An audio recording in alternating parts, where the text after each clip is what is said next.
Je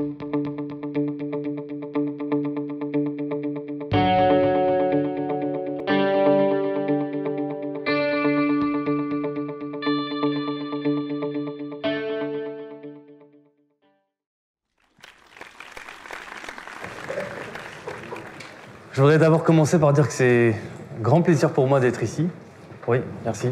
Avec ce petit détail technique, ça va être mieux. Je vais parler d'intégration de données hétérogènes et de reverse engineering. Alors, évidemment, le titre est comme ça un petit peu difficile à comprendre, mais je vais d'abord faire un zoom sur la reverse engineering. Et c'est pour ça que je suis venu avec mon hélicoptère. On a beaucoup de moyens ici, comme vous pouvez le voir. Et je vais essayer d'illustrer un petit peu tous les concepts qui se cachent derrière ce mot qui, en principe, doit parler à pas mal d'entre vous. Et je vais essayer d'aborder ça d'un point de vue un petit peu recherche et aussi un contexte recherche appliquée, un contexte plutôt industriel. Alors toutes ces planches que je vais vous présenter ont été réalisées dans le contexte. Je suis enseignant-chercheur à l'UTC dans le département génie des systèmes mécaniques et je fais partie du laboratoire Robert Val ici et j'ai créé avec mes collègues un laboratoire commun entre une société et l'UTC qui s'appelle DIMEXP. Donc la société s'appelle DeltaCAD et vous aurez quelques infos aussi concernant cette aventure. Donc la reverse engineering, évidemment, je pense que ça parle à tout le monde. L'idée, c'est partir d'un petit produit physique comme ça. Alors là, je suis venu avec un tout petit hélicoptère, mais il faut imaginer un jour le faire avec un vrai, pourquoi pas, et en faire une maquette numérique, c'est-à-dire une virtualisation 3D, une image en 3 dimensions sur ordinateur de cet objet. Mais cette mock-up, cette maquette numérique, elle doit être intelligente et je vais essayer de vous expliquer ce que veut dire ce terme intelligent.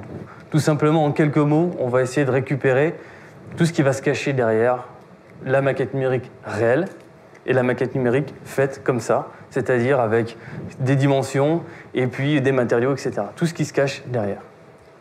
Donc vous l'aurez compris, de la maquette numérique vers le produit physique, ce sont les activités de design et d'industrialisation et de production, et la reverse engineering, c'est l'inverse.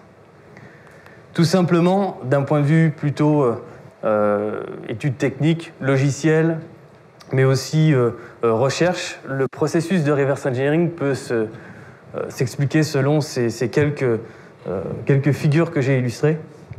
L'idée est simplement de démonter le produit, utiliser des techniques de photogrammétrie, donc prendre des photos de l'objet, venir assembler les photos de manière à pouvoir, par exemple, refaire cette petite coque, et puis ou aussi utiliser des systèmes de mesure par laser, donc scanner ARM qu'on a ici à l'UTC, et utiliser tout ceci pour refaire des surfaces représentées sous la forme d'un modèle bleu ici, en maillage, le petit hélicoptère, qui est une géométrie morte. Mais qu'est-ce que je fais de cette géométrie morte? Il y a tout un travail ensuite pour aller chercher, faire des mesures, et puis refaire une maquette numérique au sens industriel du terme. On a la petite vue éclatée derrière qui l'illustre.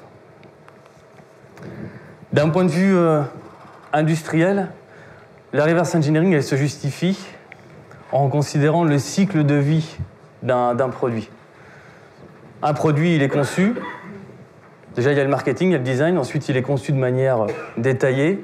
On va l'industrialiser, on va penser à le produire et on va préparer tous les assemblages et chaînes de production, etc.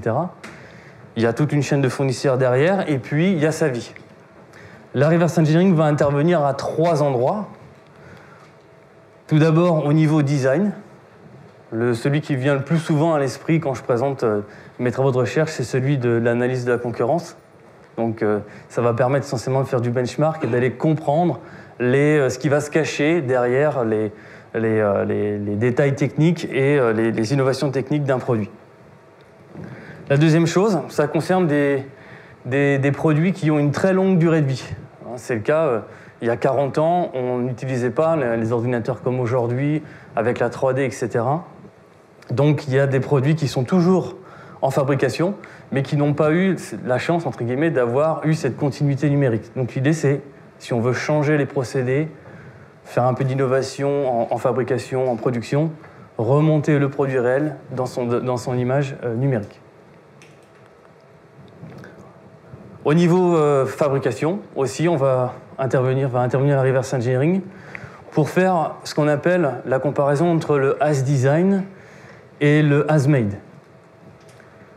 Tout simplement pour contrôler la production, pour contrôler les dimensions de la pièce et puis en sortir une nomenclature, vérifier le bon assemblage des pièces par rapport à ce qui avait été conçu, donc le as design. Une troisième chose, dans la vie du produit, ça concerne majoritairement l'aéronautique aujourd'hui, mais pas seulement, mais c'est vraiment sur ce point-là, c'est le plus frappant. Essayer de garder une image numérique de l'objet, donc une maquette numérique qui évolue au cours du temps, pour voir les évolutions temporelles. Donc là, c'est faire la maquette numérique dise as design, as maintain.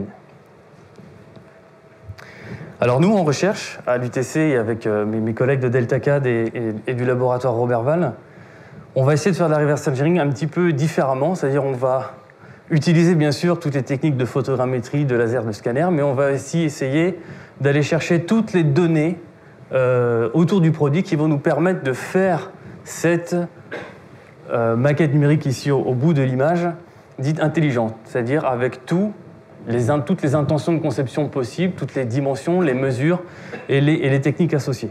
Pour ça, on va intégrer ce qu'on appelle des données hétérogènes. Donc ça peut être des plans de maintenance, des photos, des rapports techniques, des textes, plein de choses qui vont nous aider à construire une maquette numérique intelligente. Alors je ne vais pas rentrer dans les détails, mais je vais simplement vous montrer les concepts et sur quoi on travaille. Donc voici les données hétérogènes comme je l'avais explicité. On va prendre un petit exemple. Ce petit hélicoptère, il est constitué d'une quarantaine de composants. Donc imaginez bien si je fais 40 scans ou si j'utilise un scanner qui va me permettre de tout avoir, il va falloir que je sois capable de supporter pour l'expert en reverse engineering, l'aider à aller identifier quels sont les composants de manière en temps masqué et aller lui chercher les valeurs dimensionnelles. Donc je prends l'exemple de cette petite biellette. Je vais d'abord rentrer dans une étape où je suppose que j'ai déjà une maquette numérique d'un hélicoptère, parce qu'en règle générale, l'industriel, il connaît son produit, il veut simplement le maintenir et voir le comparer par rapport au réel. On va rentrer dans une phase de capitalisation où on va aller chercher la signature de l'objet et de ses composants. Deux types de signatures. D'abord une signature topologique, où on va simplement aller chercher la connectivité entre les surfaces de l'objet, et ici représentée sous la forme d'un graphique, et puis la signature dite fonctionnelle. En utilisant la mise en plan, on va pouvoir aller chercher les orientations entre les surfaces. Ici, par exemple, les deux alaisages doivent avoir des axes parallèles. Donc cette exigence fonctionnelle, on la transcrit en signature. Et tout ça est renseigné dans une base de données de composants. Vient le cas donc du coup de la reverse engineering. J'ai le petit hélicoptère ici qui est fait. J'ai scanné.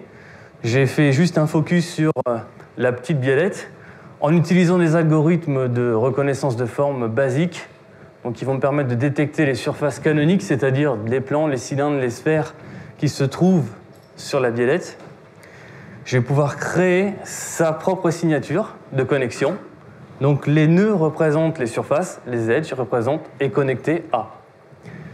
Ce graphique, je vais pouvoir ensuite faire un match avec tout l'ensemble des composants qui se trouvent dans la base de connaissances et essayer de trouver la corrélation entre les deux.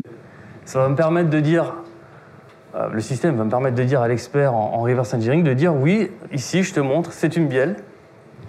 Et maintenant, je vais te révéler quelles sont les valeurs dimensionnelles et les secrets qui s'y cachent. Alors comme en base de données, j'avais la signature fonctionnelle qui était associée à la signature de connectivité, je vais pouvoir faire un match naturel, c'est-à-dire bien tout simplement être capable d'aller identifier les exigences fonctionnelles directement dans la 3D et pouvoir faire l'extraction d'informations de la mesure directement sur le nuage de points. Donc ça veut dire que j'ai supporté tout ce process un peu manuel à l'heure actuelle où un expert en reverse engineering doit ouvrir le nuage de points, le couper, faire ses mesures manuellement. Là, j'ai semi-automatisé ceci en supportant toutes les étapes, on va dire, routinières, récurrentes qui apparaissent. Alors à la fin, on va faire ça sur toutes les pièces scannées et on va Ici, vous avez sur ce qu'on appelle l'engineering bill of material, la nomenclature du produit, as design, qu'on connaît, et puis la nomenclature as made ou as maintained, qu'on a réussi à recréer. Alors évidemment, on n'est pas encore capable de pouvoir créer la maquette numérique comme je vous ai présenté tout à l'heure au début des slides, mais on va être capable de générer cette nomenclature et déjà d'aller révéler quelques informations d'expertise, telles que des orientations, des longueurs, des épaisseurs, etc. Alors, je vois que j'accélère un petit peu, c'est pas grave, je vais faire un peu plus court que les autres. Alors évidemment, là, l'exemple il est assez simple puisque j'ai 40 composants, mais d'un point de vue industriel, la vie est beaucoup plus complexe. Donc là, on parle plutôt d'automobiles, de navires, d'avions qui, bien sûr, ont 3000, 4000, voire 10 000 composants. Et donc, toute l'ambiguïté ici, c'est de pouvoir faire de la reverse engineering à partir de données hétérogènes et de supporter tous les efforts routiniers, tous les besoins en algorithme. D'un point de vue domaine, on mélange en fait la reconnaissance de patterns, l'informatique et la mécanique, puisque la signature fonctionnelle ne peut se faire qu'avec des connaissances en mécanique. Et puis la dernière figure ici que je représente, c'est celui du bâtiment. Vous savez que le BIM, je ne sais pas si vous avez entendu parler du BIM, Building Information Modeling, n'est pas arrivé en France et est déjà d'actualité d'ailleurs. Et là, j'ai mis une image du centre d'innovation où aussi le bâtiment aura besoin de reverse engineering et d'intégration de données hétérogènes pour suivre au fil du temps la maquette numérique et éventuellement révéler des vétustés sur des pièces. Voilà, effectivement.